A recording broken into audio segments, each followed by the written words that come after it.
અમરેલીના ધારીમાં દીપડાનો આતંક, 7 વર્ષની બાળકી પર હુમલો।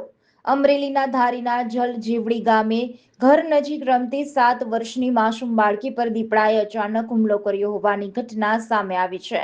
હુમલામાં બાળકી ગંભીર રીતે ઘવાતા તાત્કાલિક સારવાર માટે અમરેલી સિવિલ હોસ્પિટલ ખાતે ખસેડવામાં આવી છે। 7 વર્ષની કૃષ્ણાબેન પાટડિયાની હાલત નાજુક હોવાનું જાણવા મળી રહ્યું છે।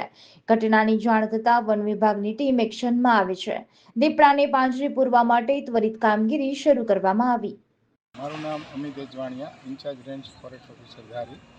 જલજીવડી ગામે કૃષ્ણાબેન જે વિનુભાઈ છે એમની ઘરે ફળિયામાં રમતા હતા ત્યારે દીપડા દ્વારા એમનો મોઢાના ભાગે હુમલો કરવામાં આવ્યો અને ધારી સારવાર માટે લઈ ગઈ। વધુ સારવારની જરૂર પડતા અત્યારે અમરેલી સિવિલ હોસ્પિટલ ખાતે સારવાર ચાલુ છે। કેટલો ટાંકા કાંઈ એ ડૉક્ટરનો વિષય છે, એમને હજી નથી પૂછેલું। અને ત્યાં આપણે સ્થળ ઉપર દીપડાના 4 થી 5 પાંજરા દીપડા પકડવા માટે સ્ટાફ અને ઓલરેડી ચાલુ છે અને પાંજરા 4-5 મૂકેલા।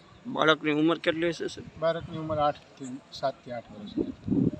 જીડીસી ન્યૂઝ સાથે મૌલિક દોશી, અમરેલી।